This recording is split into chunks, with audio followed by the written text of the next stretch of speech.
Maybe we don't have as many English managers with that culture as we should.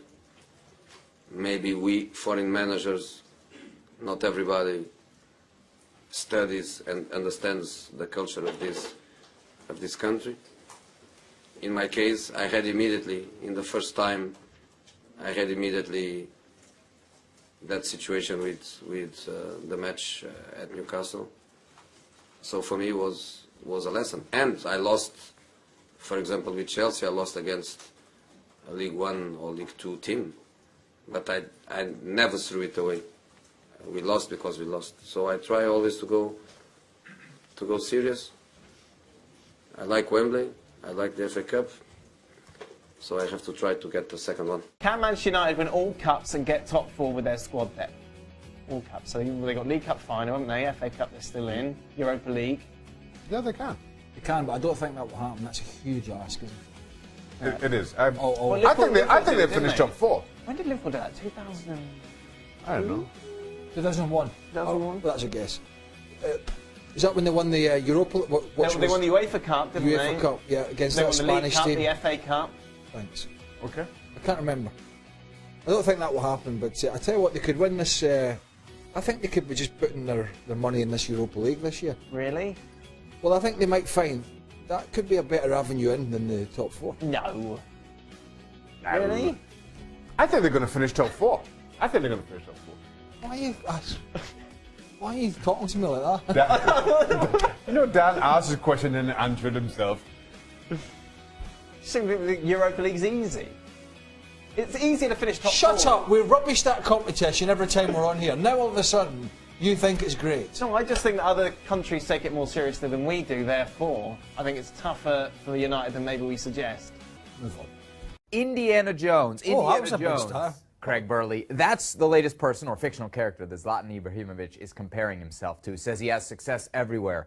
After watching the 3 goals against Saint Etienne, hard to argue. Oh, where's Indiana Jones these days? He's not. He's in the outback. Isn't there like a 7th Indiana Jones? I'm not sure, but he's doing great, isn't he?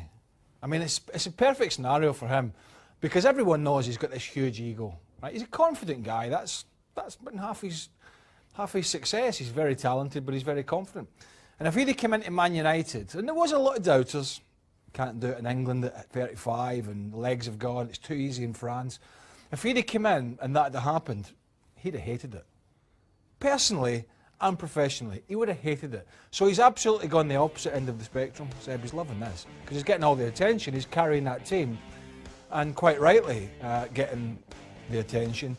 But I'm sure he wants a bit of success at the end of it in terms of where United are going to go. You mentioned there's a lot of doubters. How surprised are you that he's where he is right now? 23 goals across all competitions, and we're in February. Look, I would be lying if I said I thought he was going to be as prolific. I never thought it was going to be a disaster like some. I think I was somewhere in the middle. So he has, because of his age in particular, so he has exceeded those expectations. One of the reasons I felt that it wasn't going to be a disaster for him is because we overhyped the defending in the Premier League. It's poor.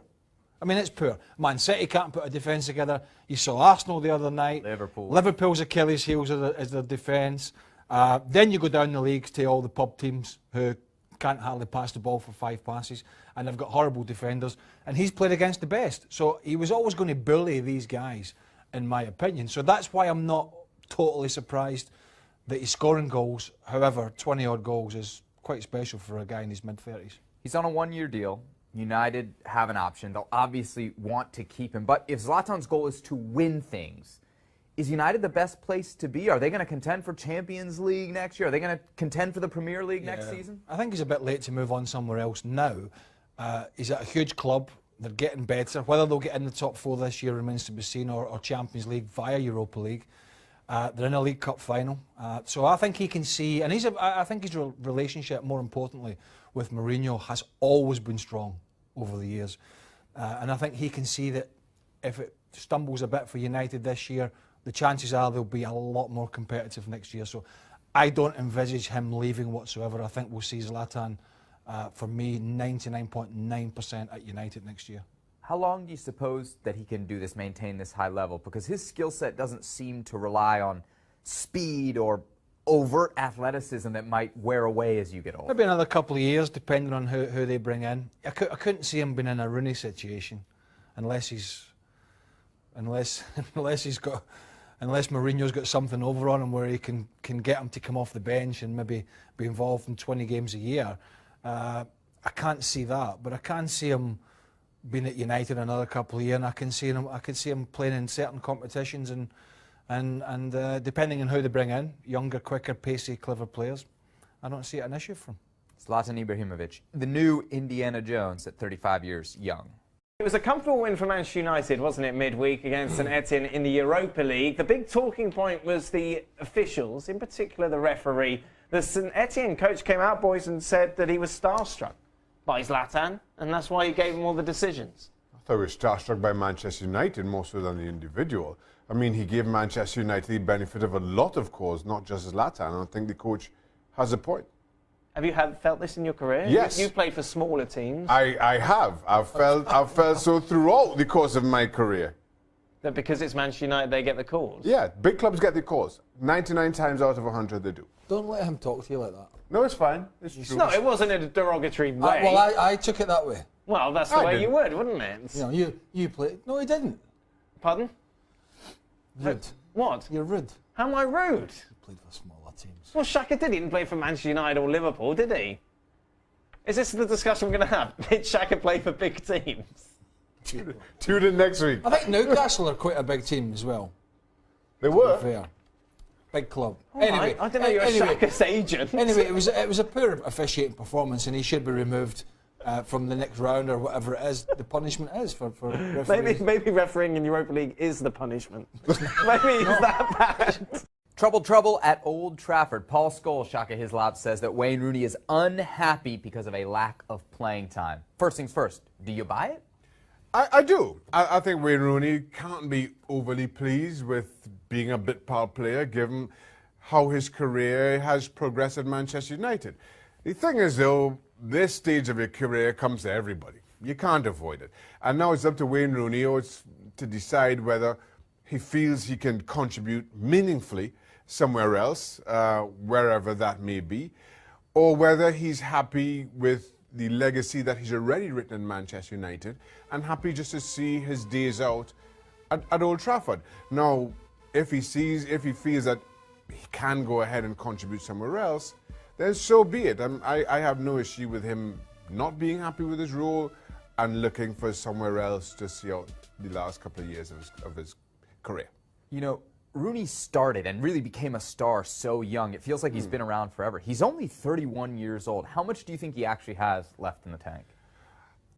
Well, at the highest level, at a club like Manchester United, who will be vying for honours in English football and competing in Europe, I'm not sure that he has a whole lot left in certainly meaningful minutes. I'm happy to be a bit part player maybe for the next couple of seasons.